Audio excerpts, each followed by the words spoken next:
हम में से ज्यादातर लोगों का मानना ये है कि इंडिया को एक ग्लोबल पावर बनाने में प्राइम मिनिस्टर नरेंद्र मोदी जी का हाथ है। लेकिन ये सोचना गलत होगा, क्योंकि वर्ल्ड पर इंडिया को पहचान दिलाने में सबसे इम्पोर्टेंट रोल प्ले किया है तो वो है foreign minister doctor S Jaishankar. लेकिन अगर आप सोच रहे होंगे कि ये पॉलिटिकल लीडर है, तो ऐसा नहीं है, क्योंकि ये गवर्नमेंट की एक सबसे हाई प्रोफाइल मिनिस्ट्री है। इसलिए तो आपने इन्हें कभी किसी पॉलिटिकल पार्टी के साथ नहीं देखा होगा। और हाँ, हमारे पड़ोसी देश पाकिस्तान और चाइना भी उनकी रिस्पेक्ट करते हैं। वैसे तो इनकी फैमिली तमिलनाडु से बिलोंग करती है, लेकिन कुछ काम की वजह से उनकी फैमिली दिल्ली में शिफ्ट हो गई और दिल्ली में ही 9 जनवरी से 1955 को डॉक्टर एस जयशंकर का जन्म हुआ था। बड़े होकर जयशंकर ने JNU से इंटरनेशनल रिलेशन और न्यूक्लियर डिप्लोमेसी में MA, MPhil और PhD किया।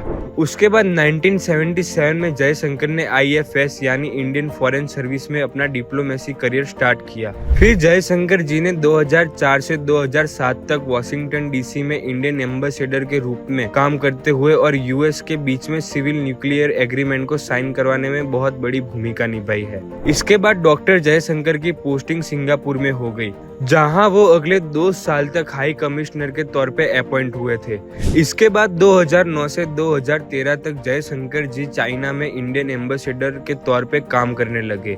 2012 में चाइना में काम करते वक्त फर्स्ट टाइम जयशंकर की मुलाकात नरेंद्र मोदी से हुई थी और जयशंकर से मिलने के बाद मोदी जी उनके काम से बहुत ज्यादा इन्फ्लुएंस हुए थे। और इन 4 सालों में जयशंकर ने चाइना के सीक्रेट मैटर को इतने अच्छे से समझ लिया था कि बाद में हुई मेजर इंडो चाइना डिस्प्यूट्स को भी अच्छे से सॉल्व कर दिया था। और फिर 2014 के जनरल इलेक्शन में बीजेपी मेजोरिटी के साथ जीत गई और नरेंद्र मोदी जी प्राइम मिनिस्टर बनते हैं। और जैसा कि हमने आपको बताया था कि मोदी जी जयशंकर से इन्फ्लुएंस हुए थे, तो मोदी जी ने डॉक्टर जयशंकर को इंडिया वापस बुला लिया और भारत बुलाकर जयशंकर को फॉरेन सेक्रेटरी की पोस्ट दे दी। अपने 3 साल के फॉरेन सेक्रेटरी के रोल खत्म होने के बाद जयशंकर को टाटा ग्रुप से ग्लोबल कॉर्पोरेट अफेयर्स का रोल ऑफर किया गया और यहाँ भी उन्होंने कंपनी के लिए बहुत काम किए थे। और साल 2019 में जनरल इलेक्शन आ गया, जिसमें बीजेपी फुल मेजोरिटी के साथ जीत गई और एक बार फिर इलेक्शन जीतते ही नरेंद्र मोदी प्राइम मिनिस्टर बन गए। इलेक्शन जीतते ही मोदी जी ने डॉक्टर जयशंकर को गुजरात से टिकट दिलाया